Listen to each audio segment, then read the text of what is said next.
Assalomu alaykum vatandaşlar. Mustaqillik yo'lida izlanish programmamizning 87-soniga xush keldinglar. Bugun biz dunyo va Xitoy degan temada hukumatimizningki Cumhur raisi doktor Mamtun Ali afandim bilan suhbat quramiz. Suhbatimizga xush keldingiz. Hoş bulduk. Rahmat. Bugungi shanba kunlikda 5-fevral g'ulji qirg'inchiligini xotirlab namoyish chiqqan barliq qarindoshlarimizga, mayli Kanadada bo'lsin, mayli Belgiyada bo'lsin, Yevropa boshqa davlatlarda bo'lsin, chonqur ehtiromimizni bildiramiz. Bu namoyishga chiqmoq bu sovuq kunlarda bakma tas, ammo bakma mazmunliq, bakma ulug' ish bu. Endi bugungi suhbatimizga ko'p kirish so'z qilmaymiz. Bugun biz Xitoy to'g'risida, Xitoyni tushunish to'g'risida bir qadam ilib, Xitoy to'g'risida baron quramiz. Ammo Mamtun Ali afandimninki taxminan 30 yillar ilgari chetga chiqish oldida o'z beshidan o'tkazgan sarguzashtlarini o'zininki Unutilmaganlarim degan kitobining 3-qismiga kirgizgan. Bu jarayonda buningdagi xotirlashlardan qaraganda Mamtun Ali afandim shu chog'da poyez ustida qattiq o'ylash ustida bo'lgan, Xitoylar ustida qattiq fikr yurgizgan. Bu kitobimizni o'qigandan keyin shu vaqtdagi o'y fikringizning chunqurligiga qarab men qattiq hayron qoldim. Amaliyotda bizning ziyolilarimiz izchil bu nuqtada o'ylanib kelyotdi. Endi biz har xil ideologiya to'qinishida yashaymiz. Masalan, biz cho'ng bo'lgan sharoitda sotsializm, kommunizm ideologiyasining eng cho'ng dushmani kapitalizm edi. Hozir joni o'zgardi. Sotsializmda kapitalizm rivoj topadigan, kapitalizmda sotsializmni qo'g'lashadigan bo'ldi. Mayli sotsializm, mayli kapitalizm bo'lsin, globalizmda qattiq chiqishib ketdi. Buningda bir axloq o'lchami o'tirib tushdi. Bu axloqning doirasi shunchalik kengri, erkinlik, kishilik huquq, demokratiya, muhit asrash, ayollar bolalar huquqi qatorliq o'z ichiga olmaydigani yo'q. Mazmuni shunchalik go'zal, puxta, logikalik, uningga qilsig'maydi. Ammo inchki diqqat qilsak, Xitoy dal shu axloqning eng yuqori nuqtasida turib dunyoga jugan soldi. Ergashgichlar adashmaydi, uyushidi, harakat qildi, natijasini o'tirg'a chiqdi. Bu deganlarimizni siz bir bizga yechib bergan bo'lsangiz, marhamat. Rahmat Jurat, programmamizni mushaqcha ilib, sog'-salomat ilib kelganligingiz va siz atrofingizda bu ishning ro'yobga chiqishiga yordam berayotgan barliq qarindoshlarga salom yo'llayman. Shuning bilan bir vaqtda texdimi muhimi oldimizda g'ulji qirg'inchiligininki 29 yilligi o'tdi. Bu qirg'inchilikni xotirlash, unutmaslik va keyingi avlodlarimizga bildirish uchun dunyoning har qaysi joylarida har xil faoliyatlarni qilgan barliq qarindoshlarga hukumatimizning nomidan rahmat aytaman. Bugungi temamiz mana shu bir qatliamninki vaznini, uning ma'nosi bilan bog'lanishliq. Chunki bizning mustamlik tariximizning qanday bo'lishi mushu qatliamda to'liq o'ttirg'i chiqqan deyishga bo'ladi. Uningdan boshqa qatliamlar bor. Bugun men so'zimni sizning savolingizga bog'lay. Ya da sotsializm bilan kapitalizm. Har bir Uyg'ur chet eldagi bo'libmi, g'arbdagi Uyg'urlar sotsializm bilan kapitalizmni beshidan o'tkazdi deyishga bo'ladi. Biz mustamlikadan kelgan, mustamlikaninki sotsializmlik alayligini, ya'ni Xitoycha alayligiga sotsializmlik xarakterini cho'nqur bilgan, uningda yashagan va uningki bevosita qurbonlar sifatida chet elga chiqib panohlik tilagan. Chet elga chiqib panoh tilagan vaqtimizda bizning panohlik tilib bergan davlatlarning hammasida kishilik huquqni o'lcham qiladigan g'arb davlatlari bo'lish sifati bilan kapitalistik tuzumninki, ya'ni turli afzalliklari bilan bizga bu yerda bir qo'g'dinish, biz oxirisi bizga pufrolik berdi. Ko'pinchimizga alanmaganlar. Hamda bu jihatdan ilib o'tgan vaqtida Uyg'urlar dunyodagi boshqa millatlarga selishtirgan vaqtida, masalan shu Sharqiy Yevropa va boshqa millatlarga selishtirgan vaqtimizda biz kapitalizmdan sotsializmni cho'nqur tushunimiz deb qaraymiz. Ama hozir Bu xil tushunish biz azroq gangrashni barliqqa keltirib atadi. Bularni ba'zilarimizda. Bo'libmi hozir dunyoda bo'layotgan ishlarga nazar solgan vaqtimizda kapitalizm davlatlarda bo'layotgan g'oyat zo'r o'zgarishlarga, setchiliklarga va boshqa turli shakllardagi chirikliklarga, axloqiy, iqtisodiy, siyosiy va boshqa chirikliklarni ko'rgan vaqtimizda bizda haqiqatan cho'nqur bir qayg'urish va gangrash va nima qilishimizni bilmaslikdek bir xil psixik holatlarni o'ttirib chiqishga boshladi. Gapimni qisqarsam, sotsializm, biz o'rgangan sotsializm bilan kapitalizm eng oxirisida insoniyat jamiyatidagi mundaq ikki cho'ng bir hodisaga bog'langan. Birsi insoniyat jamiyatiningki boshdan oxir biologiyalik jihatdan tangpungsizligi. Masalan, qaysi xil oila tug'ilishi, qanday oila tug'ilishi, qanday bir aql bilan dunyoga kelishi, ba'zilari biologiyalik, ba'zilari ijtimoiy bo'laninki, mana bu shunday bir sharoitning o'zida insonlar boshdan oxir bu xil barobarsizlik sababdan barobar bir jamiyatda yashab keldi. Mayli u sotsializm bo'lsin, mayli qulluq jamiyat bo'lsin, mayli feodallik, mayli kapitalizm, mayli sotsializm bo'lsin, bu insoniyatning tubki. Ikkinchisi mulkdorlik. Kimninki nimaga mulkdorlik qilishi va bu mulkdan kelgan turli shakllardagi imtiyoz boyliqlarningki shu jamiyatda qanday taqsimlanishi. Hamda sotsializmga kelsak, sotsializm kollektivizmlik bir ideologiya ustiga qurilgan bo'lib, shaxsiy egidorlik huquqini ilib olib, uni davlatning ilkiga o'tkazdi. Davlat hammaga egidorchilik qiladi. Xitoyning kontekstida partiya hammaga egidorchilik qiladi. Kapitalik tizimda degan vaqtda bu odatda shaxsiy mol-mulk huquqi asosli huquqlarning birisi.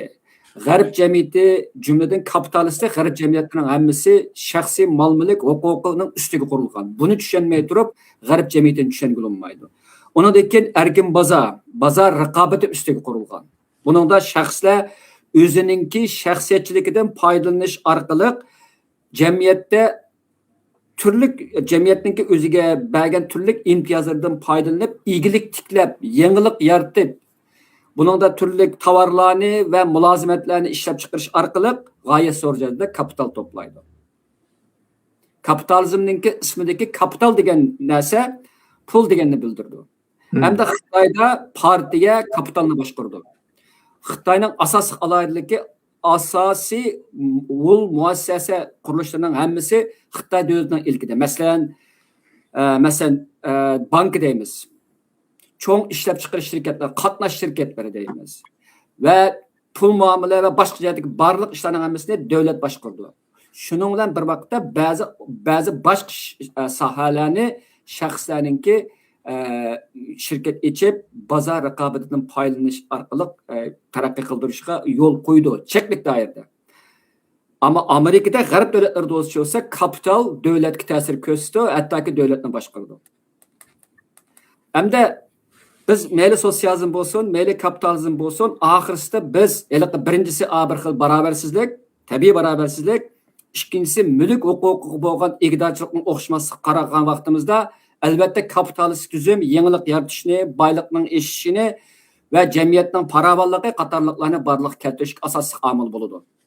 Xitoyga kelgan vaqtimizda garchi iqtisodiyot taraqqiy qilsimi, garchi Xitoyning asosiy sabablari sotsialistik omillar bilan kapitalistik omillarni birlashtirish orqali, ya'ni kapitalizmningki bir qadar qutuqliq talablari, masalan, bozor raqobatini o'g'irlash orqali buni sotsializm ichiga kirgizib, o'ziga xos bo'lgan bir xil igilik boshqarish tuzumini yaratdi.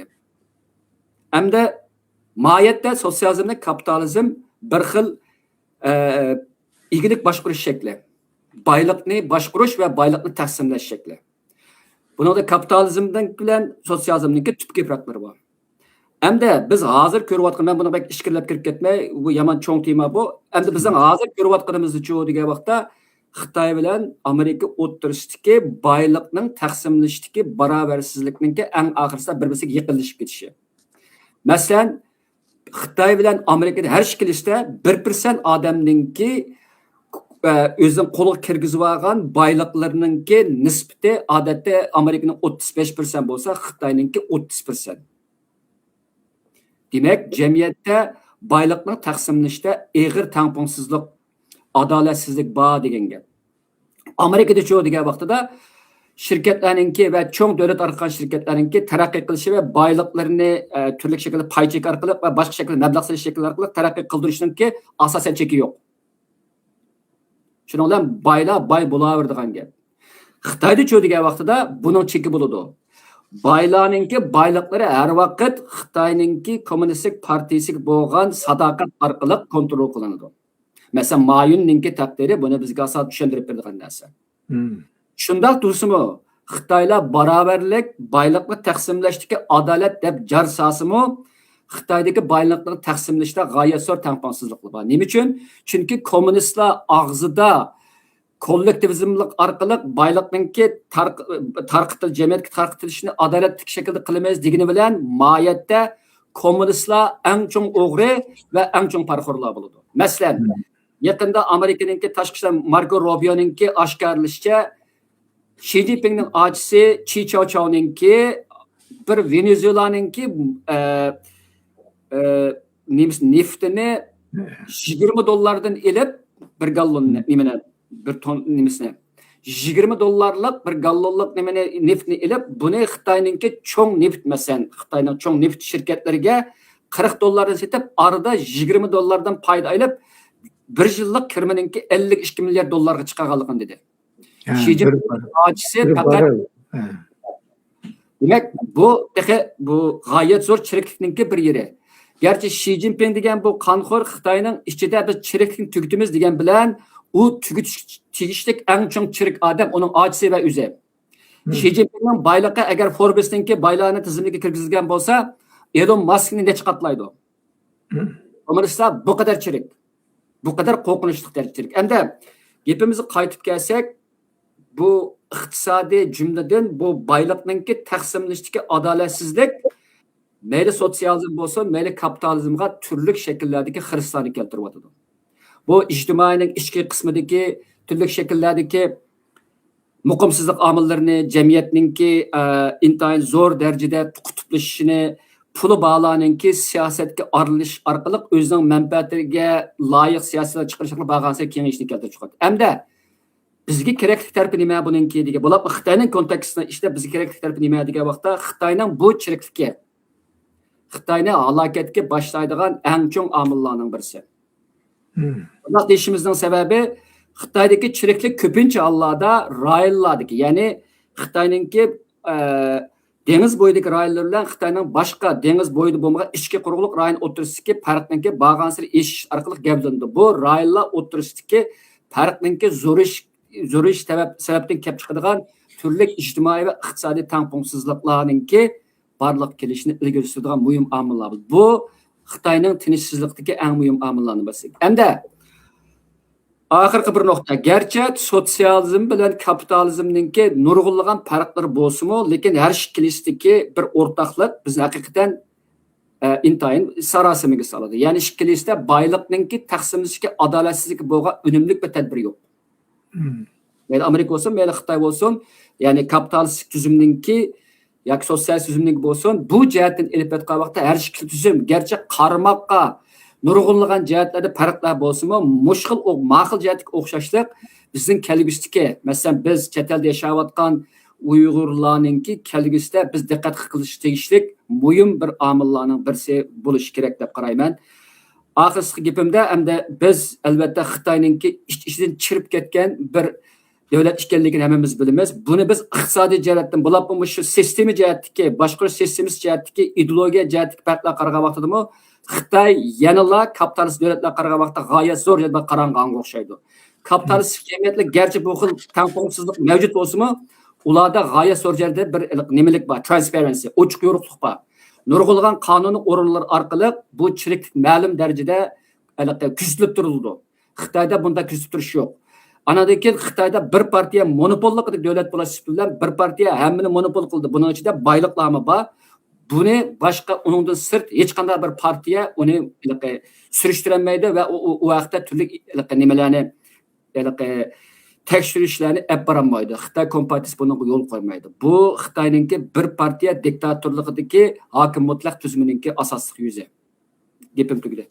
Rahmat. Biz esingizda bo'lsa, bizningki cho'ng bo'lgan davrimizda shu sotsializm, kapitalizm deb nihoyat cho'ng bir xil ikki ideologiya o'tirisida bir kurash bor edi. Davomli kapitalizmning o'sha Xitoyning tarixdan qilgan kommunistlar chiqqandan keyin urushlardami shu kapitalizmni so'kib, shuning qarshi ish qilib, sotsializm kapitalizmdan yaxshi deb shu yo'lda menib kelgan. Ammo Amerika bularga fursat berib, bozorni ichib o'tgandan keyin bular o'zini keng qo'siq ko'rsatib, kapitalizmninki bozor egiligimi bizga kiralaydi degan bir yo'nalishda pul topdi bular. Amaliyotda o'g'irlik qildi. Butun narsani Amerika berdi. Undan keyin bu o'zini bir xillik dunyoviy qonunga, xalqaro qonunga bo'ysundigan, yangilikni qabul qildigan shunday bir shaklda o'tirib chiqdi va boshqalarga osh shaklda o'zining obrazini shu yaratdi. Bo'libmi shu Afrika davlatlariga, Osiyo davlatlariga, undan keyin Amerikaningki janubdagi Ispan davlatlariga degandek bundaq bir o'ziningki ta'sirini yaratdi. Endi bundaq vaqtda endi bu dunyo globalizmga mangandan keyin Xitoylar bundan texim unumli foydalanib globalizmninki markaziga aylandi bular. Endi butun shu globalizmda o'tirg'a chiqqan shunday esil gaplarning hammasini xuddi Xitoylar qilayotgandek, shuni yo'lni tutayotgandek ko'rinib, amaliyotda xuddi siz degandek uning bir sirim yo'q Xitoylar. Hech qanday qoidaga bo'ysunmaydi. Bu amaliyot ular sotsializm degan bilan sotsializmni bular uchun bir shakl. Chunki bu Xitoylar tigi-tigidan o'zini o'zgarmaydigan o'zining yo'li bor, o'zining mangadigan. Sotsializmni faqat o'zining odamlarini tutib turish uchunlar foydalangan. Haqiqiy sotsializmni bu mangmaydi. Hozirgacha bularning mangayotgani sotsializm emas, ammo shakli shu. Endi buningda Xitoylar bir axloqiy nuqtadan bir yuqori bir nimaga chiqib oldida, xuddi nihoyat yaxshi odamdek, yaxshi davlatdek ko'rinib, hatto shu bizning masalan dunyoda musulmonga eng o'ch bu Xitoylar musulmonga do'st bo'ldi masalan. Bizningki irqiy qirg'inchiligimizga musulmonlarni yig'ib akilib, bular irqiy qirg'inchilik qilmadi degizalidi.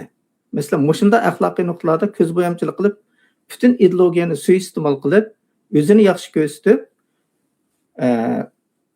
o'ziningki obrazini har xil yo'llar bilan parverish o'zidan foydalanib, bo'libmi shu UNni, BDTni kontrol qilish orqali o'zining obrazini nihoyat yaxshilab oldi. Yaxshilab olgandan keyin nurg'un shu odatdagi 3-dunyo elleridagi kishilarning qalbida bu Xitoy g'alaba qilgan, xalqi boyashi yashaydigan, unda kapitalistga o'xshash nurg'un masala yo'q bir davlat deb qaraydigan bir yerga akilib oldi o'zini hozir. Buning hammasi bir xil sehrgarlikdek ko'rsak bo'ladi. Buni xalqning ko'zini bo'yab mishak akilib oldi.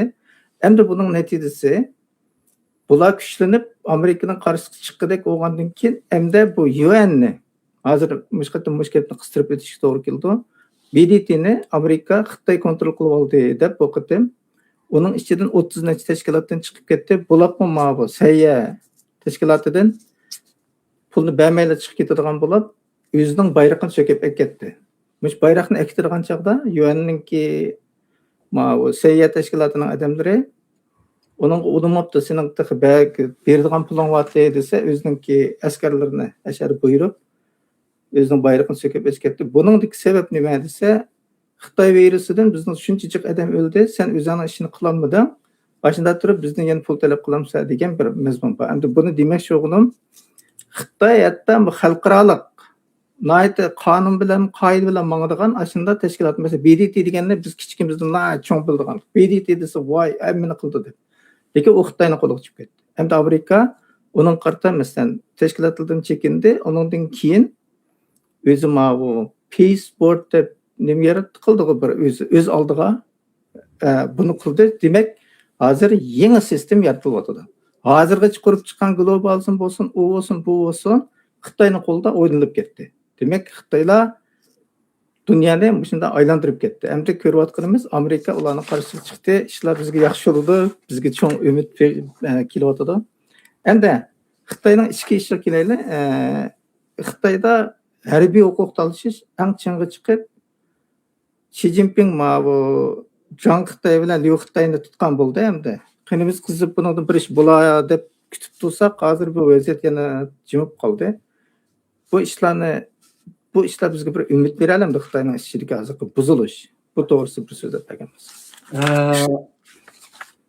Bu ikki Xitoyning yuqori darajadagi harbiy amaldorlarining tutilishi yangilik emas Xitoyning kommunistik tarixida. Limbyomi, Xilongmi, Pingdoxay degan buningki kona inqilobiy liderlarimi ya o'ltirilgan yoki bular sababli Pingdoxayninki Mao Zedongninki cho'ng sakrab ilgirlash siyosatini tanqidlagandan keyinki uni tutqi qilib aqs madad inqilobininki boshlanishi ma'lum jihatdan Pingdoxayninki aşı Mao Zedongni tanqidlashdan bog'liq-ku, garchi bu boshqa sabab bo'lsa bu. Bu yangilik emas.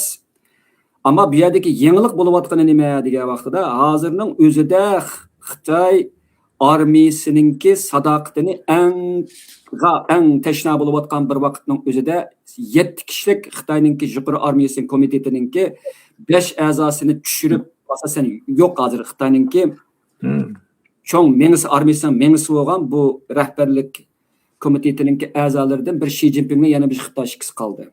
Bu Xitoy tarixida kam uchraydigan bir ahvol. Ikkinchisi, hatto bu qitimli Xitoy Kommunistik partiyasi intayin ochiq oshkor qilib dediki, sen xalqning askarisi emas, ya'ni Xitoy ozodlik armiyasi deyapti. Sen xalqningki ozodlik armiyasi emas, sen oldi bilan partiyaning ozodlik armiyasi deb Xitoy ozodlik armiyasida bosh maqola e'lon qildi. Bu degan tunji qitim Mao Zedong boshchiligidagi kommunistlardan keyingi Xi Jinpingning kommunistlarininki taqdimi yalang'och o'ttirg'i chiqishi. Endi bu Xitoyninki ichki qismidagi bo'lapmi Xitoyning kommunistik partiyasi bilan bu partiyani hozircha oyog'ida tutib kelayotgan Xitoy ozodlik armiyasi o'ttirishidagi ichki to'qinishni oshkorlaydi. Bu to'qinish Xitoy tarixida ko'p hollarda bu xil shaklda bo'lib boqmagan. Garchi Pingdoxaylar, Xilonglar yoki boshqa Limbyo qatorliqlar yo'qitilgan bo'lsa-mu, partiyaning ichki armiyaning ichki qismidagi mutlaq ko'p qismlar davomliq Mao Zedongga va partiyaga o'zining sadoqatini bildirib kelgan. Hozir bu sadoqat yo'q. Bu sadoqat o'ttirdan jutdi. Bu shunday ahvol ostida Xi Jinpingningki o'rnini jumladan Xi Jinping rahbarlik qilayotgan Xitoy Kommunistik partiyasiningki o'rnininki mustahkam bo'lishiga hozircha bo'lishi mumkin.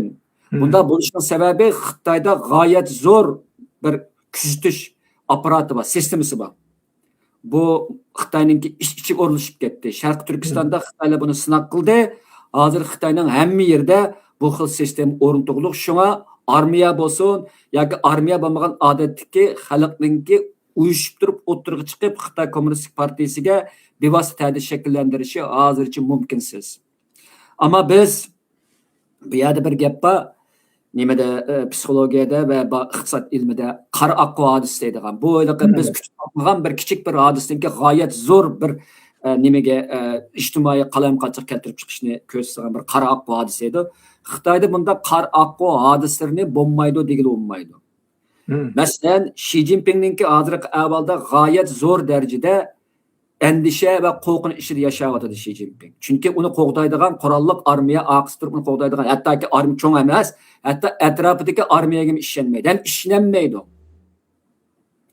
Hech kimga ishonmaydi. Bundaq ahvolda bu xil shaklda cho'digan vaqtlar rahbar bag'asir qo'rqinish tushdi, qo'rqinish tushgansa ko'pligan odamlarni jazolaydi, xuddi 7 odamdan 5ni jazolab bo'lgandek, jazolagan siri qarshilik oshidi, qarshilik oshgan siri qo'rqaydi.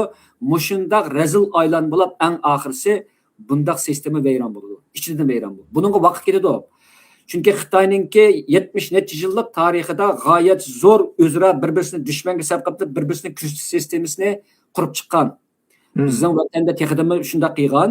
Xitoyning boshqa yer ishki qismidami bu xil shakldagi o'zaro nazorat qilish sistemasi bo'lganligi uchun Xitoy hozircha tinchroq o'rinda turyapti. Hamda yana bir muhim bir nuqta Xitoyningki Tayvanga hujum qilish masalasi. O'tganimiz deyishganimizdek Xitoy hozir Tayvanga hujum qilishda iqtidorga ega emas. Uning ustiga Xitoyningki o'rindan bo'shatilgan bu ikki rahbarning pozitsiyasi dal Xitoyningga Tayvanga urush qilishiga qarshilik qilish. Ularning deyishicha Xitoy armiyasi bu xil urushni qiysi bo'lmaydi. Buning tegida texnimi muhimi ularda bir Xitoy millatchiligi bor. Ya'ni Xitoyni qilsa bo'lmaydi, xuddi Ruslar o'zining qarindoshi bo'lgan, yana bir Slavyan bo'lgan Ukrainaliklarni qirgandek biz unda qilsak bo'lmaydi deb Xi Jinpingga nima qilgan. Ammo Xi Jinpingningki buningki qo'rqinchli alvashsiman kallasida masalan Uyg'ur qirg'inchiligidan tortib Tayvangacha bu esib qolgan masalalarning hammani hal qilib eng buyuk mavzungdan ishib ketgan bir buyuk bir Xitoy lideri bo'lishdan iborat bir alvassimon bir plan bor. Bunun birinci kısmını ishga oshiryapti. Yani Uyg'ur masalasi boshdan oxir, yani Sharq Turkiston masalasi boshdan oxir Xitoyning ichki siyosatidagi eng bosh og'ritgan masalalardir. Bu buni irqiy qirg'inchilik orqali bir taraf qilmoqchi bo'lgan. Ham bo'lyapti. Tayvan Xitoyningki tashqi siyosati ham ichki siyosatidagi eng ochqishliq va uzun muddatlik bir masala edi. Buni men hal qilib, hech kim hal qilmagan bu ikki nuqtani men hal qilaman. Ichki qismidagi nima tahdid ve taşqi qismidagi tahdidning hammani bir taraf qilib, men ulug' bir lider bo'laman deydigan bir alvassimon bir tushi bor Xi Jinpingga. Buningda u har qanday nasihatlarga qarshi holda Tayvanga hujum qilish tayyorlik. Ammo hozir uni qilolmaydi. Texi yaqinda, texi 2-3 kun bo'ldi Amerika Tayvanga yuqori darajadagi qurollarni setib berdi. Yerdan qo'yib berilgan boshqarilgan bombada buningga Xitoy hukumatı nima qildi? Norozilik bildirdi qatorliqlar. Endi Yaponiya bor. Tayvanning hujum qilishiga boshdan oxir kuchlayotgan va buningga nisbatan yordam berdiganligini va Xitoyning Tayvanni qurol kuchi orqali bo'ysunishga oshkor qarshi chiqayotgan Yaponiya bor. Xitoy buni biladi. Agar hujum qilib qolsa, Yaponiyaning o'tirib tushadiganligi, Amerikaning o'tirib tushadiganligini biladi. Uni turib tursin, Xitoy ishidan buningga tayyorlik yo'q. Bular Zhang Yushadek Xitoyning tajribasi bor. 70-yillik Vyetnam urushidan tortib kelgan bir generalni tushirib o'tgan Xi Jinping aldirab bu urushni qilolmaydi. Hamda biz yana shu o'zimizningki ikkimiz o'tganda deyishgan gapimizni takrorlayman men bu yerda. Xitoyga keladigan eng chong tahdid armiyadan keladi. Deyishimizning sababi armiya bilan partiyaninki huquq ko'rishida bulapmo abaymanda o'tib ketgan boyliqning taqsimlanishida armiyami chirik, partiyami chirik. Ular faqat bir davlatninki boyligini talashayotgan ikki cho'ng jihatdan cho'ng bir guruh bular. Cho'ng guruh bu kommunistlarning guruhi. Birisi armiyada bo'lsa, birisi partiyada bo'ldi, ammo birlashib ketgan manfaatlari, kirishib ketgan bularning manfaatlari. Bu faqat manfaat eng oxirisi bu bir xil manfaat to'qinishi bu. Huquq ko'rishi bu. Bu shunda ahvol asda bu armiyadagilarningki Xi Jinpingga bo'lgan ishonchi yo'qolib ketib qolma, balki Xi Jinpingga o'sh qiladigan, uni ko'zga ilmaydigan, zanglik qiladigan yaqchi bor hozir. Buni Xi Jinping o'zi biladi. Endi Xi Jinpingningki qonuniyligi, mashhuriyati qilning ustida qoldi degan gap. Sharoit, psixik va boshqa sharoit pishib ketildi. Faqat buni harakatga aylantirishda Xitoyning g'oyat zo'r kontrol sistemasi bo'lganligi uchun hozircha amalga oshmadi, lekin bu amalga oshmaydi deganlik bildirmaydi. Oldimizdagi yillarda bo'lapmi Xi Jinpingningki huquqni o'tkazib berishi yoki boshqa Xitoyning ichki qismidagi boshqa sabablar yoki xalqaro bir sabablar tufaylidan Xitoyning ichki qismida g'oyat zo'r bir davolg'ush, hattoki partiyaninki kompaykan bo'lishdek bir xil holatning borliq kelishini chetga qaqilban. Buni ehtimolligi burunqidan oshdi. Buningga nisbatan biz Sharq Turkistonliklarningki har vaqt buni kuzatib turishni va buningga nisbatan o'zining umidini yo'qotmaslikka tirishiman. Bu xil shakldagi yuqori alvassimon insonlikdan olqib ketgan bir qo'rqinchli bir hokimiyatningki hamon o'zini beshini yeydiganligi tarixda takror isbotlangan bir qonuniyat bu. Xitoy buning sirtida emas. U qancha kuchliklab ketsin, qancha darajada o'kirsin dunyoda uning ichki qismidagi nurg'ulg'an tinchsiz va o'zining vayron qilg'ich omillarningki ko'payishi burunqidan eshibyotadi. Bu bizga bir umid bag'ishlaydigan omil deyishga bo'ladi. So'zim tugadi. Rahmat. Bundan biz umidlansak bo'ldi ekan, chunki Xitoylar ko'rinishga yomon. Ko'rinishga yomon deganim, masalan, bu harbiy paradda Xitoydek parad qildigan dunyoda burun Sovetning qildigan. Hozir u Xitoyning uningda nechasi o'tib ketdi. Harbiy parad qilish orqali o'zininki qudratli ekanligini dunyoga namoyon qildi. Ular davomlab ham bunga ishonganlar ko'p. Masalan, biz Xitoyni bilamiz, uningki shaklligini bilsakmi, ammo bizning bilimda bir savatda Xitoyning paradni ko'rgandan keyin ertasi xizmatga shunda hayajonlanib ketdi. Trump o'zining askarlarini Trump o'ch birisida parad qilg'izganda ko'chada mangandek mangda ko'rdingmi? Xitoy deganninki Xitoy degan onda qudratli, manda qudratli deb. Shundan men dedim qo'sha kelib, bu qilayotganning hammasi yolg'on. Sen oshunda mong'olga dem yolg'on ish qilamda deydi. Demak, bu endi hozir endi bizningki deyishayotganimizda butun harbiy amaldorlarning ichida bir o'zininki eng chong harbiy hayotininki ikkisi qoldi hozir. O'zidan boshqa bir silam qoldi. Bundan keyin yuqori amaldorlarninki asosan mana o'zlari Shangjang deydiku, ashlarninki hammani digirek ilib o'tdi. Demak, bularninki harbiyni kontrol qilish sistemasi paralel holatga tushdi. Hamda uningki yasagan raketa u bu deganlar ichida nurg'un siz degandek chiriklik bularning. Chiriklik ig'ir bo'lgandan keyin hatto raketaninki ichiga mayning o'rniga suv qo'ygan ahvol bor. Undan keyin raketaning ichildigan og'zini o'zininki degan materialda yasamay, odatdagi materialda yasab qo'ygandan keyin yillarning o'tishi bilan dotlashib ichilmaydigan bo'lib qolgan. Demak, bular parxorlikni chiriklikda bu o'zi foydalanagan bo'lgandan keyin Xi Jinping nimaga chiqib taxtga chiqqandan keyin bu harbiyga nihoyat zo'r mablag' ajratdi. Lekin bu mablag' dal yerga bormay, aksincha bu necha turga bo'linib bu butunlay parxorlik bilan qaqnagan cho'ntakka tushgandan keyin Xitoyning hozirgi askariy ahvoli Taybanga eg'izir hujum qilgan bilan amaliyot hujum qilinmagandan keyin bulayotgan ichidagi o'zi qurib chiqqan askarninki ahvolini ko'rgandan keyin Xi Jinping shunga achchig'iga chidamay o'zining qarniyatiga yetolmagandan keyin poni otgan bilan tegida ana dasmi yo'q, tarat bo'sh, uni bilib qoldi. Buning ichida nurg'un chiriklik va askarlarni nima qilgan bilan haqiqiy ahvol yo'q. Undan keyin u o'g'irlab kelgan texnikani, Amerikaninkini o'g'irlab kelib ishlatadigan ish yo'q. Ishlatilmaydigan chiqyanlar bor. Mushunda ishlar bilan hozir kelganda Xitoyning ichida siz degandek bir bo'linish, oxiri kelganda hatto hokimiyat olmish degandek bir xavflar turadi. Bu bizga bir umid keldi. Ko'pdan ko'p rahmat sizningki tahlilingizga. Hamda dunyo vaziyatiga kelsak, dunyo vaziyati shiddat bilan o'zgarish yasab ketyapti. Amerika Iran bilan kelisha oladigan emas. Mustabda bular yana urushimiz deb tayyorlab turdi. Endi Iran vaziyatini cho'rdib, dunyo vaziyatini bizga bir tahlil qilib beramiz.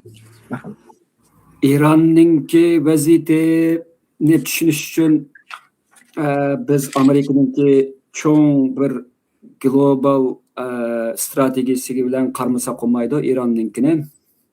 Gerçi kichik nuqtadan İran İsrailiyaninki Büyük İsrailiya planninki oxirgi bir davlati bo'lsin, 7 davlatning ichidagi oxirgi davlat bo'lsin, ammo u unda oddiy emas. Uningda cho'ng bir plan bor bu yerda.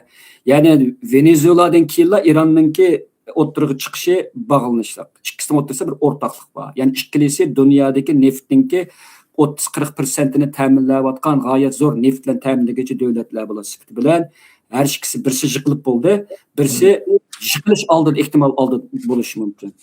Hamda abay deb o'tib ketdik, Venezuelaninki shu bexatar turishini Xitoy destaklaganingki badaliga Venezuelaninki neftini Azambada Xitoyda Xi Jinpingning otis kontrol qilgan. Hamda İranninki odatda 80-90 İranninki neftininki 80-90% yana Xitoy bozorlariga kirdi. Bunda bo'lishining sababi Xitoy bu yerda Amerikaninki bu yerda embargosi bor. Embargosi bo'lgandan keyin uni İran pulga sotilmagandan keyin bevosita xalqaro yo'l bo'yicha uni Xitoyga bir necha xil yo'llar bilan, masalan deylik, İran Xitoyga neftni berdi.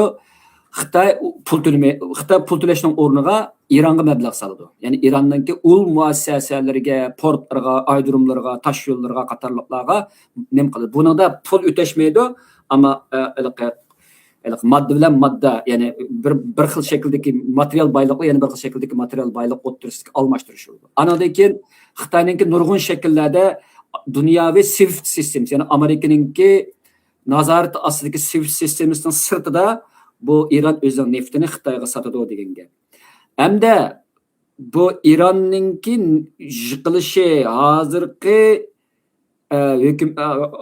hokimiyatiningki ag'dirilishi ma'lum jihat elbetqa vaqtda Xitoyga zo'r zarb bo'ldi. Xuddi Venezuelaninki hokimiyati almashdi hozir. Buning Xitoyga bo'lgan ta'siri g'oyasi. Xitoy energiya jihatdagi ustunligini, kontrolligini yo'qotdi. Ananiki texnik ichkirlab desak, bu BRICS, ya'ni qishloq davlatlarininki, buningda Venezuela bor, İran bor, Xitoy bor, Rossiya bor, Braziliya bor qatorliqlarninki dollarni bekor qilish.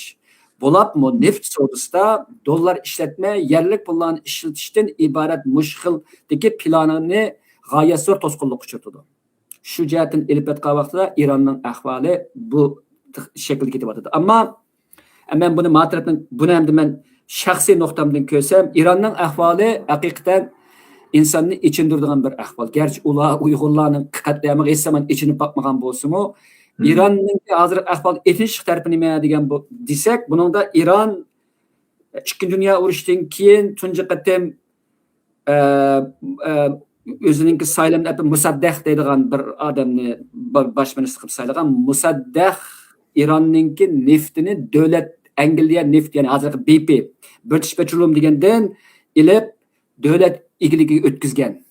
Shuning bilan buning bo'lgan qarshilik xalqaro ichki qismini bulab, bu oxirisi ag'dirib tashlangan.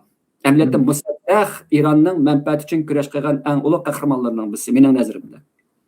U nima bo'lgandan keyin Shah o'ttirig'i chiqarilgan.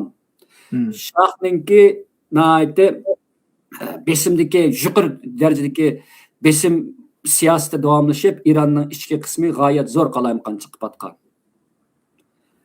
Anadan keyin 78-79-yillari Ümeyni ekildi.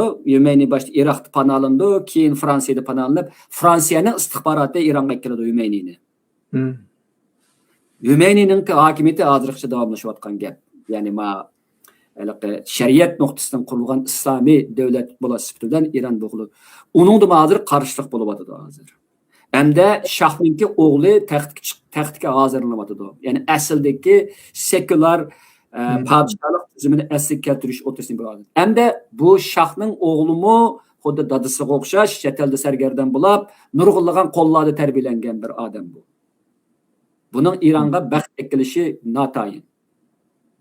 Ya'ni Ironga Musaddahdan keyin hech kim baxt ekib boqmadi, rostini desak. Keskin desek. O kadar boyliqi var bir davlatning avvalo mana hozir manda bo'lyapti. Buningdan biz Sharq Turkistonliklarningki oladigan darsimiz nima degan vaqtida biz endi dars olishimiz kerak bunda ishlardan. Ana aralashmaymiz, buningga bizning boshqa deydigan gapimizmi yo'q. Oladigan darsimiz nima esa davlatning manfaati ustunga qo'yilmaydi ekan, qanchalik mustaqil bo'lib ket, qanchalik boyliq bo'lib ketsin, jug'rafiylik va strategik o'rin qanchalik yuksak bo'lsin, eng oxirisi kontrollikdan qutlanmaysa, mustaqillikning alvunga aylanadi. Boshqalarning qo'chqiga aylansa. Mana shu bizning oladigan darsimiz. Bizningki kelgusidagi mustaqillik ishlarimizda Iran har vaqt esda tutishimiz kerakki, agar davlatning manfaati hammadan ustun bo'lmaydi ekan, mayli ichimizdagilar bo'lsa, mayli teshimizdagilar bo'lsin, bu davlatga xiyonat qilib, bu davlatni xoni vayronlikqa boshlaydi. 5000 yillik tarixi var bir davlatning avvalo mana shu. Mayli urush bo'lsin, bo'lmasin, bugun bo'lsin, erta bo'lsin, ya bu hozir hokimiyat tursin, turmasin, Ironningki bu krizisdan qutulishiga yillar, necha 10 yillar ketadi. Aldirab qutulanmaydi. Yangi hokimiyat chiqsa, yana bir xil kontrollik davomlashadi. Ammo o'zimizning gapga kelaylik, Iron Amerikaningki O'rta Sharqdagi strategiyasini o'zgartishdagi eng chong muhim bir o'tkanlarning birisi. Ironni bir taraf qiladi. Iran bilan Amerika o'rtasidagi yaqindagi yadro qurollarininki kengayib ketmasligi haqidagi suhbatning natijasi oxirlashdi. Bu Trumpni Ironga ehtimol hujum qilishini texdim jasoratlantirishi va uningga bir destak berishi mumkin. Oldimizda nayte eg'ir bir qalamqa chiqib ketadigan Ironning manzarasi keladi. Iron yiqilib qolib qolsa, buningda biz nayte tinchsizlashgan bir O'rta Sharqni ko'ramiz. Ananikin buningki ta'siri yomon cho'nqur uzoq so'ziladi. Uningdan keyin Turkiya eg'ir tahdid ostida qoladi. Turkiyaning nimasi Iron bilan gerçi Turkiyaning o'rtasida o kadar zo'r bir strategik bog'lanish bo'lmasimi, ammo Turkiya texdim yolg'iz qoladigan gap.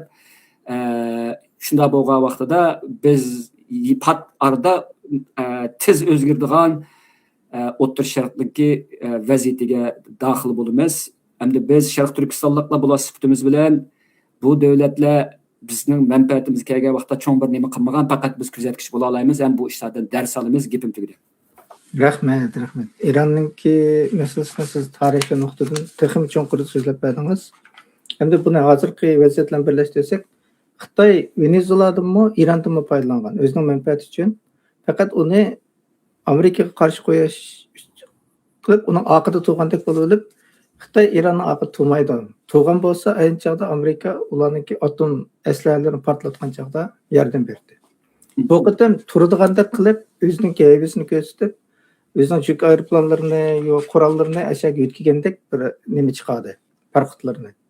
Ammo agar Trump hujum qilib qolsa, bu qatam Xi Jinping bilan so'zlashdi, balkim shuni deyishgandi. Xitoy yana qochib ketadi. Chunki Xitoy o'zining ishidan qutulolmay turgan vaqtida ham uningga aralashqidek ahvolimi yo'q, lekin ko'rinishini shunda beryotdi. Rossiyaning hozir aldirab Iran bilan chiq munosabat bo'latdi. Ammo amaliyotda ko'rib turibmizki, Trump hokimiyatda o'tirib chiqqandan keyin bu o'zining qudratini ko'rsatyapti. Qilaman deganini qilyapti. Endi buningki agar Ironningki neftini bir embargo qo'ydi-ku yaqinda kelishilmay. Ondan ki Venezuela'nın neftini bu kim Amerika kontrol qilsa, Xitoyga boradigan tarafine. Demak, Xitoyningki energiya manbasidan chetaq chiqadi.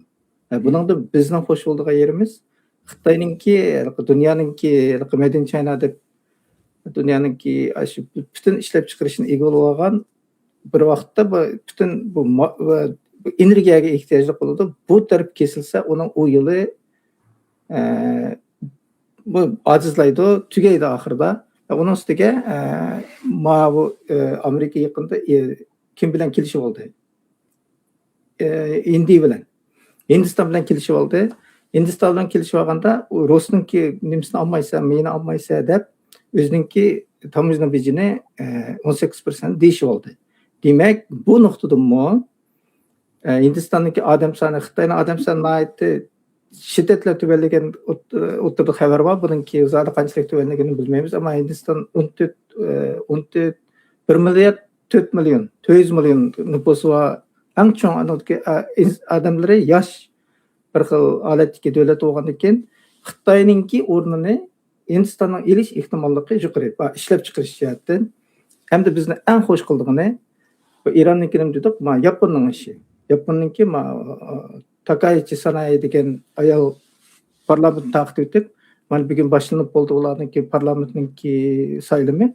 Agar bu saylamda o'zi degandek 20 chiqni Jiuminshito yaponcha bo'ldi bu gap. O'ziningki partiyasi agar qo'lga ola olsa, u chaqda bu Xitoy qarshi turgan eng chong kuzur bo'ladi. Xitoy qarshi turgan eng zo'r kuch bo'ladi. Ham bizningki tarixdagi ishlarimizga bevosita qo'l tiqqan, aralashgan, anchag'da bizga hatto qurol berishni planlagan, bizning xaridlarimizni sizgan Yaponiyanningki bu tarafdagi o'zgarishlari bizni xo'sh qiladigan. Bu xalqaro vaziyatda yig'ib kelsak, Amerikaning kuchayishi va uningki do'stlarininki kuchayishi, Amerika bilan birga turishi Xitoyning ozilishidan iborat bir xil yo'nalish qarab ketyapti. Bu bizning foydalanadigan, xo'sh bo'ladigan bir tarafimiz. Bugun davom xo'sh bo'ladigan tarafini dedik. Endi Uyg'urlar ustiga desak, endi Xitoyningki davlat atlagan bostirishi bizga sir emas. Buni siz Uyg'urlarningki muajiratdagi Sharq Turkistonlikka kelgan qismat bilan bir tushuntirib bergan bo'lsangiz, oxirgi savol. Xitoyningki davlat alqigan bostirishi bek taraqqiy qilgan yangilikmi emas. Ama onun vasıtası, onunki ünümlülüğü ve taqılışı, ta'sir ko'rsatish doirasi qatorliqlarda yangi texnikaninki ve Xitoyninki istixborotininki bag'ansiri g'aljirlashi sababli yuqori bir nuqtaga ketyapti hozir. Masalan, biz Sharq Turkistonliklar Xitoyninki Sharq Turkiston berayotgan irqiy qirg'inchilikninki vositalik qurbonlari bo'lish sifatimiz bilan bu zo'ravonlikqa har vaqt uchrab turibmiz. Mayli vatanga bag'anlar bo'lsin, qaysi xil shaklda bo'lsin, qaytib kelgandan keyin Xitoyningki davlat alqigan bu bostirishninki bevosita qurboniga aylanyapti.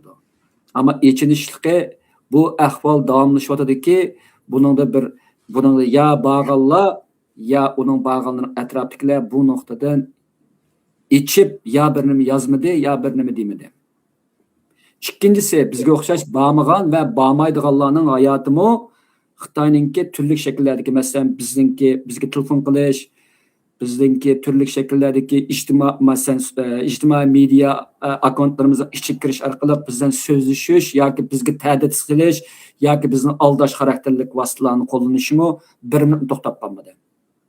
Xitoylar yani bu davlat hal qilgan kontrolluk ve bu xil bostirishning eng asosiy aloyidaligi Xitoylar Beijingda turib dünyanın her qaysi joylaridagi Xitoyga qarshi bo'lgan yoki Xitoy qarshi bo'lmasimi, Xitoy bo'lmagan xalqlarga jumladan Uyg'ur, Qozoq qatorliq Sharq Turkistonlik bo'lgan bostirishi, kontrol qilishi va ularni qo'rqitishi bir kunmi to'xtab qolmadi.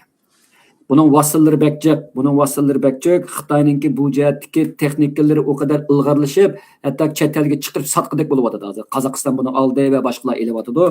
Bularmi endi bu sun'iy aqlning chiqishi bilan bu xil shakldagi kuzatish va kontrol qilish xarakterli masalalarning unumlikligi texadam oshdi. Masalan, bularmi oddiy misol qilsam sun'iy aqlninkini qilay. Hozir masalan Xitoy sun'iy aql orqali chet elda yashayotgan Uyg'urlarningki kimning nima deyotganligini kunda bilib turibdi emas, balki umumyuzlik tarixga sekund ichida erisha oladi va bu orqali uningga qarshi strategiyani belgilayoladi. Bu kadar unumli bo'lib ketayotgan gap. Hamda biz bu yaqinda Mirkamil Turg'un deb bir inimizningki Xitoyninki istixborot odami bilan so'zlashgan suhbatini angladik. Men bizningki ekstrema bir o'zimning analizimni yozdim. Buningga qarasaqmi bir necha nuqta bizning diqqatimizni tortadi. Buni qancha analiz bo'lyapti Uyg'urlarni bilmayman, ammo mening analizimda eng yaqqol ko'zga chiliqadigani Mirkamil yolg'iz emasdi. Bu yerda millionlagan caselar yoki misollar bordi, ammo bir Mirkamil o'tirg'i chiqib, buni o'tirg'i qo'ydi. Uyg'urlar 1949-yildan tortib Xitoyninki chegara otlagan bostirib uchrab turib, nayt osondikilari xuddi Mirkamil kabi qo'rqmay turib, Xitoyninki qanday qilib o'zini tozaqqa tushirishga urindiganligidan iborat suiqasdini echib tashladi. Bag'allar texidimi shundoq. Bu intayin qo'rqinish darajadagi bir xil qo'rqinish bu. Uyg'urlar boshini chiqarayotgan. Ham bir xil ma'lum jihat elib o'tgan vaqtida men buni vijdonsizlik deb qarayman. Bunda deyishimning sababi sen uchirgankensa uni boshqalarga desang, boshqalarning shu o'rtaq tozaqqa tushib ketishiga, tushib ketmasligiga yordam bergan bo'ladi. Men men o'zim yashayotgan yerdimi Xitoyga berib kelganlarning netchisini men cho'qchilab so'rab baqqan. Nima deydi ekan? Nima so'raydi ekan? Qanda so'raydi ekan? Sizlarni qanda indek keltirmoqchi bo'ladi ekan? Men bir o'zim rozi o'g'dek bir javob erishib boqmadim. Hammasi demak bu yerda bir qo'rqinish bor. Hamda ikkinchi nuqta, Mirkamilning suhbatidagi ikkinchi nuqta shu degan vaqtda Xitoylar hozir savol so'roqda xalqaroliq bir saviyaga yetgan. Bularmi ash Uyg'ur, endi Xitoy Uyg'ur tilida Xitoy desam bo'ladi-ku endi buni. Uningki savol so'rashdagi taktikalari mening tushunishimcha, mening kuzishim, mening o'rganganlarim ko'ra dunyodagi eng oldin qatorga vakillik qiladi. Xayrki Mirkamilning o'zimi, men ko'kidan biladigan, to'qidan biladigan Mirkamilning o'zimi aqlliq bola bo'lganligi uchun to'zaqqa tushmay kelayotgan gap. Bu bizga nimani bildirdi? Bu bizga shuni bildirdiki, bu to'zaqqa tushmaydiganlar bek oz bo'ladi. Shuning uchunmi deyilmaydi, shuning uchun ichik tinib yashirdi, shuning uchunmi bu ishlar hozirgacha bizga umumyuzlik bilinib ketgan emas. Garchi biz kun uchrab bo'lsak. Bu meni ansirtadigan bir nuqta. Uchinchisi shu degan vaqtda bu yerda nurg'unlagan psixik masalan manipulyatsiya qilish, gunoh tuyg'usiga cho'ktirish, nomus tuyg'usiga cho'ktirish, nayt siyliq shaklda ta'dissilish qatorliq omillar musha o'tirg'i chiqqan. Mushlarning hammasi bizningki o'rganishimiz, tadqiq qilishimizga arziydigan masalalar. Xitoy Uyg'urlarni qanday qilib o'zining degayiga olib ya josus qiladi, ya qilayotgan ishini yondiradi, yoki ularni psixik jihatda ig'ir masalalarga duchor qiladi. Endi to'rtinchisi bizningki mushu suhbatlardan mening ash suhbatdan anglaganim va keyin o'ylaganimdan shu narsa ma'lum bo'ldiki, bu bizdagi chet eldagi u Sharq Turkistonliklarning ichidagi g'oyat zo'r psixik masalalarni keltirib chiqarayotgan, masalan, psixik besim deymiz, qo'rqinish deymiz, gunoh tuyg'usi deymiz, qatorliq nurg'unlagan cho'ng manbalarning birisi Xitoyninki davlat halqigan bostirishi va buningki har vaqt bizga tatbiq qilinib menishi. Bumu cho'ng bir tadqiqotni talab qiladigan bir tema bu. Vatanda buni qilolmaydi. Vatanda biz bu haqda tiniqimizni chiqarolmaydi deydi. Chet eldimi biz bu qadar zo'r zo'ravonlikninki qurbonlari bo'lasiz sifatimizdan buni deyishga biz tamoman haqliq va buni deyishimiz kerak. Endi bir narsani qaytib qo'yib, biz o'tgan yili 11-oydagi Bryusseldagi yig'inimizda bizni tarbiyalagan bir xodimning bizga degan gapida Xitoy qatorliq bu hokim mutlaq davlatlarninki davlat alqigan bostirishi bag'ansir kuchayotidi. Bularninki qo'llanayotgan taktikalari bag'ansiri sarxillashyotidi.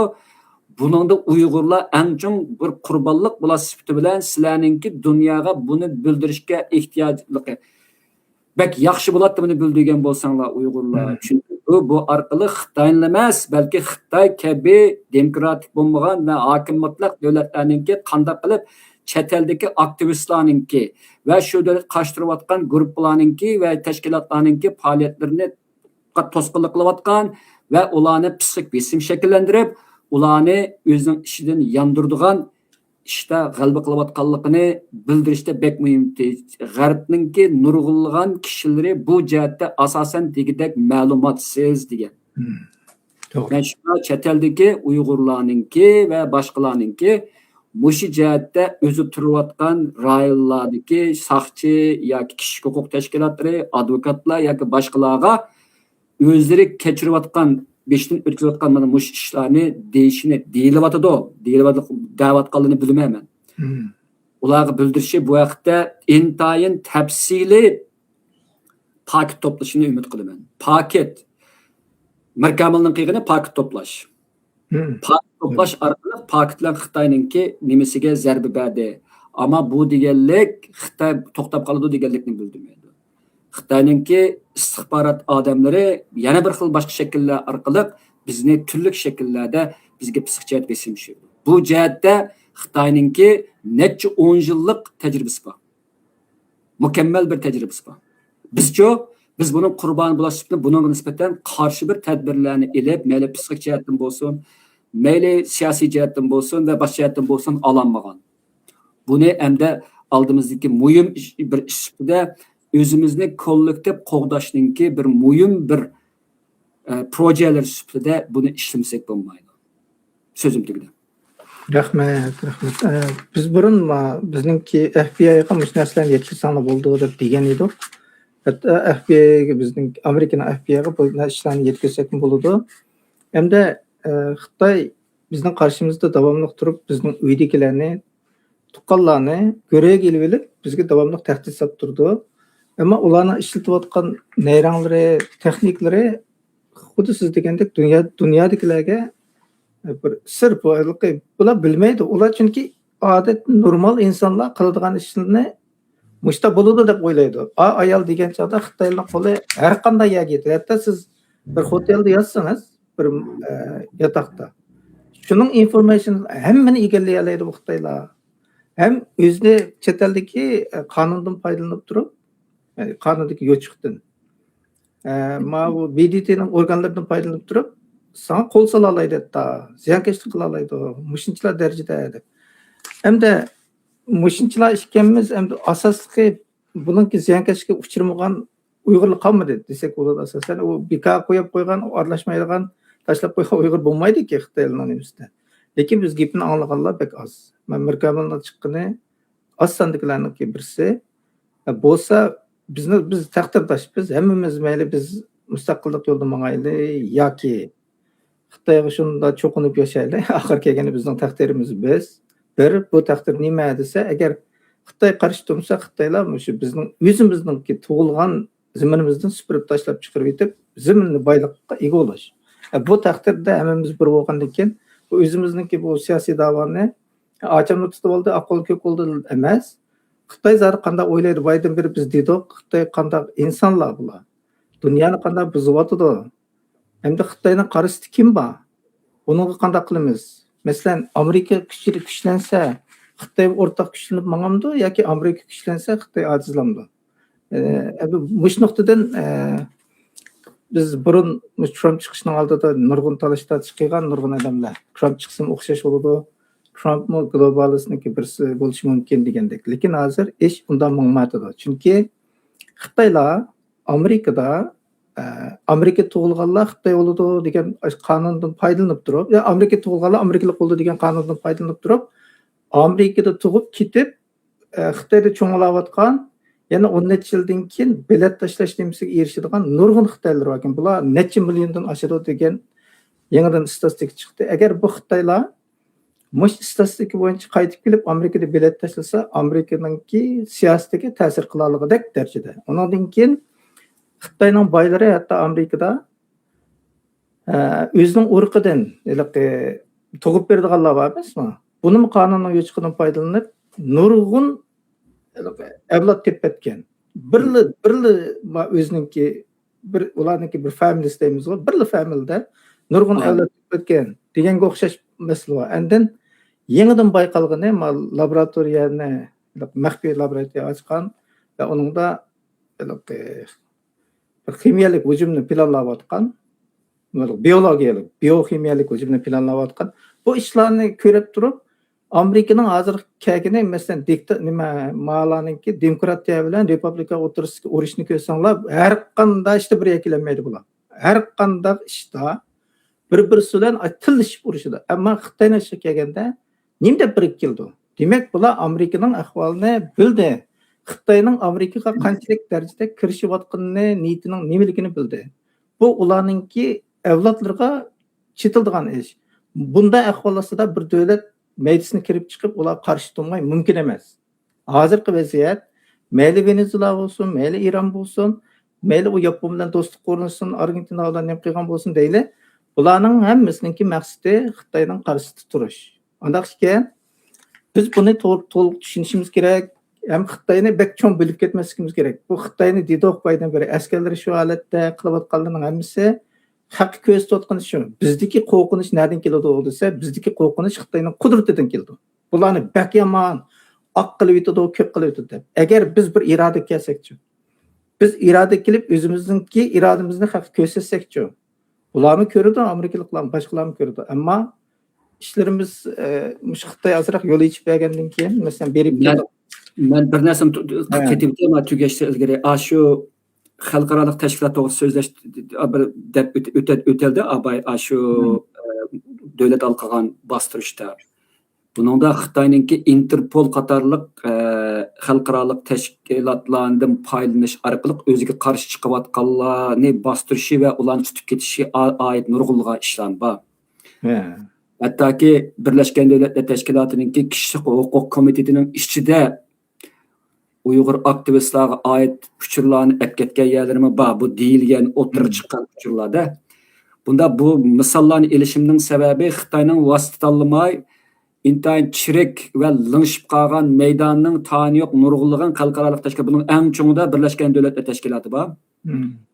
Mushlar orqaliqmi o'zininki davlat alqan bostirishlarni intayin unumli olib berayotganligini chet eldagi Sharq Turkistonlik qarindoshlarning samiga sab qo'yishni nim qilaman, tavsiya qilaman. Bunda deyishimning sababi o'zinglarning hikoyasini degan vaqtinglarda u da'vatgan o'rin qarshi tarafninki ishonchli bo'lishi bek muhim. Deyish kerak, demasak bu narsa bilinmasa buning nisbatan chora bekitilmaydi. Ammo degan vaqtimizda kimga qanday shaklda qanchalik deyish va nimalarni deyish qatorliq shakllarda qarg'ular tushunib ketmay, faqat uning ismi inglizcha, fransuzcha bijin bo'lgandikilar bizning beshimiz silaydi emas, uning tarixini tekshirib, hozir texnik osonlashdi-ku, masalan, bu sun'iy aqlda 1 minut yaqin shu tekshirib chiqarib oldi hozir. Hamma nurg'un ishlarni. Shunda qilib, sal ehtiyotchanlik bo'lishimiz kerak, ammo ehtiyotchan bo'ldim deb bu bizning beshimizga kelayotgan kollektiv bugun Mamtaxonning beshiq kelgini, Samtaxonniki, Samtaxonning kelgini, Davtaxonniki keladi. Hammamiz Mamtaxon, Samtaxon beshimizga nima kelayotgan bilmaymiz. İçimizga sap yursak, Xitoy g'alaba qilgan bo'ldi. Xitoy bizni atomlashtirish, bir-birimizdan ayirib o'tib, ayrim yolg'iz qaldırış orqali bizni birlashamaydigan va o'zining masalasini kollektiv bir taraf qilolmaydigan holat keltirgan vaqtida biz hammamiz yakka suhbatda vayron bo'lamiz. To'g'ri. Maqsad shu. Chet elliklarni bir yerga keltirmaslik qilish. Mushum eng chong misolning birisi bu jihatdan elib aytganda bu hammamizning beshi kelayotgan bir xalqninki mustaqil bir davlat bo'lgan bir xalq ham yo'qotilayotgan bir xalq beshiga kelayotgan bir fojia bu. Bu shaxsiyning ishi emas bu. Shaxsiyning ishi degandek biz vayron bo'lamiz. Yo'q bu yerda. Agar bu gapimga ishonmasanglar, Xitoyning kallasi o'ylab boqinglar. Xitoyning oldida men bilan sizningki, sizlar yana bizning farqi yo'q. Hamma Uyg'ur yo'qotilishi kerak. To'g'ri. Shuning uchun buni bizning ishimiz deb bilinglar. Mening ishim yo'q bu yerda. Mening manfaatim yo'q bu yerda. Bu yerda bizning manfaatimiz bor. Mening g'oyam yo'q, bizning g'oyamiz bor. Mening nishonim yo'q, bizning nishonimiz bor. Mushunda bo'lsak tik tura olamiz, mushunda bo'lsak o'zimiz saqlab qola olamiz. Gapim Rahmat. To'liq aniq tushuntirib berdingiz. Endi bir Xitoyning kichkina yo'l ichib berib, uyanga berib kelsam bo'ldi deganiga to'liq setilib ketib, hamma narsamizni tushunib otib etsak, bu masalan bir qo'ydan birini bo'g'izlasa, ikkinchi qo'y kelib shu bo'g'izlagan yerda o't yeganga o'xshash ish bo'ladi bu. Nihoyat aqlsizlik bo'ladi. Endi siyosiy da'voni bilib qilayli. Bu bizning shaxsiy da'vo emas. Butun millatimizning yer zamin da'vosi, butun xalqninki, Sharq Turkistonlikninki. Eng oxirida deydiganimiz, Mamtunali apandam dedi, biz taqdirdosh. Shundoq ekanmiz, ishni birga olib borsak, uning natijasi cho'qim yaxshi bo'ladi. Endi boydan beri deb kelayotganimiz bizda umid cho'ng. Hozir Xitoy ichidan bilinyotdi, Xitoyning dushmanlari kuchlanayotdi, Xitoy ojizlayotdi. Demak, bundan biz xush bo'lsak bo'ladi, birga kelsak bo'ladi, da'voni to'g'ri qilsak bo'ladi. Bugun ham vaqt munosabatlar mushagicha bo'ldi. Mamtunali apandam ajratgan vaqtingiz uchun ko'p rahmat. Hammamizning o'sha vaqt xayrli bo'lsin. Programmamiz mushatligida Allohga